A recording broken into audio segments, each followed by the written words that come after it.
M Mehboob CPM-ന്റെ പുതിയ കോഴിക്കോട് ജില്ലാ സെക്രട്ടറിയെ തെരഞ്ഞെടുത്തിരിക്കുകയാണ്. എങ്ങനെയാണ് പാർട്ടിയുടെ സാധ്യതകളും വെല്ലുവിളികളും എങ്ങനെയാണ്? CPM എല്ലാ കാലത്തും വെല്ലുവിളികളെ നേരിട്ട് മുന്നോട്ട് പോയിട്ടുള്ള പാർട്ടിയാണ്. ഒരു പുതിയ സെക്രട്ടറി വരുമ്പോൾ അതിനൊരു പ്രത്യേക വെല്ലുവിളിയൊന്നും വരാനില്ല. ഞങ്ങളുടെ പാർട്ടിയുടെ ജനാധിപത്യ സ്വഭാവം അനുസരിച്ച് 3 വർഷം കൂടുമ്പോൾ സമ്മേളനങ്ങൾ നടക്കും. ഞങ്ങൾ നടത്തിയ പ്രവർത്തനങ്ങൾ വിലയിരുത്തും. പൊതുസമൂഹത്തിൻ്റെ ഇടയിൽ ഞങ്ങളുടെ പ്രവർത്തനങ്ങളെ വിലയിരുത്തും.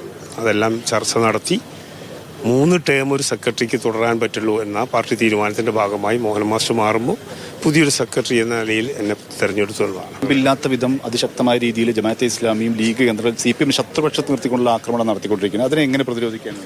അല്ല, അതാണ് ഞാൻ പറഞ്ഞത്. അതിനെ അടിസ്ഥാനപ്പെടുത്തിക്കൊണ്ടിട്ട് വർഗീയതയെ ഞങ്ങൾ ഭൂരിപക്ഷ വർഗീയതയും ന്യൂനപക്ഷ വർഗീയതയും ഒരേപോലെ ഞങ്ങൾ എതിർക്കുന്നുണ്ട്. ഭൂരിപക്ഷ വർഗീയത അധികാരം ഉപയോഗിച്ചുകൊണ്ടും കൂടി കളിക്കുന്ന കാലഘട്ടമാണ്.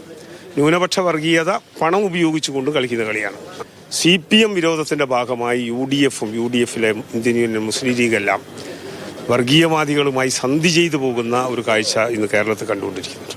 അതിൽ പ്രത്യേകിച്ച് ജമാഅത്തെ ഇസ്ലാമി തുടങ്ങിയിട്ടുള്ള സംഘടനകളുമായിട്ട് ഉള്ള രഹസ്യവീഴ്ച ഇപ്പോൾ പരസ്യവീഴ്ചയായി മാറിയിട്ടുണ്ട്. അതിനെ എല്ലാ കാലത്തും ചെറുക്കുന്ന പോലെ തന്നെ മുന്നോട്ട് അതിനെ ജനങ്ങളുടെ ഇടയിൽ മതനിരപേക്ഷ രാഷ്ട്രീയം ഉയർത്തിപ്പിടിച്ചുകൊണ്ട് ഇടതുപക്ഷത്തിന് ശക്തിപ്പെടുത്തി മുന്നോട്ട് പോവുക എന്ന ലക്ഷ്യമായിട്ടാണ്. തെരഞ്ഞെടുപ്പിൽ വലിയ വിജയം നേടുമ്പോഴും ലോക്സഭാ തെരഞ്ഞെടുപ്പിൽ കുറച്ച് കാലങ്ങളായിട്ട് വലിയ തിരിച്ചടി. ഇതിനെങ്ങനെ മറികടക്കാനാണ്? നിങ്ങൾക്ക് അറിയുന്ന ഒരു കാര്യമാണ്. അതിനിപ്പോൾ അതിൻ്റെ ഒരു ആൻസർ ചെയ്യേണ്ട ഒരു കാര്യമില്ല. അതൊരു കേന്ദ്ര രാഷ്ട്രീയത്തിൻ്റെ ഭാഗമായിട്ട് വന്നിട്ടുള്ള ഒരു വിഷയമാണ്. അതൊന്നും ഇനിയിപ്പോൾ ഈ സന്ദർഭത്തിൽ പ്രത്യേകിച്ച് എടുത്ത് പറയേണ്ട ഒരു കാര്യമായിട്ട് എനിക്ക് തോന്നുന്നില്ല. ജില്ലാ കമ്മിറ്റിയിലേക്ക് കുറെ ആളുകളെ ഒഴിവാക്കിയിട്ട് ഏതെങ്കിലും നടപടിയുടെ ഭാഗമായിട്ട് ആരെങ്കിലും നടപടിയുടെ ഭാഗമല്ല ഇപ്പം പറഞ്ഞല്ലോ.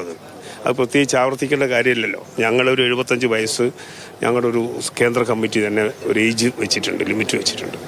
അതിൻ്റെ ഒക്കെ ഭാഗമായി അനാരോഗ്യ പ്രശ്നങ്ങളൊക്കെ വെച്ച് കഴിഞ്ഞിട്ട് മാറ്റം വന്നു. പുതിയ ആളുകൾ വരണം. പുതിയ ആളുകൾ വരണമെങ്കിൽ പഴയ ആളുകൾക്ക് മാറിക്കൊടുക്കണമല്ലോ. ഉറപ്പല്ലേ? എല്ലാ പാർട്ടിക്കകത്ത് നടക്കുന്ന കാര്യങ്ങളല്ലേ. അതിൻ്റെ ഭാഗമായല്ലാതെ മറ്റൊരു ധാരണയും അതിനകത്ത് ഉണ്ടാക്കേണ്ട. നിങ്ങൾ പുതിയത് ഉണ്ടാക്കുകയും വേണ്ട.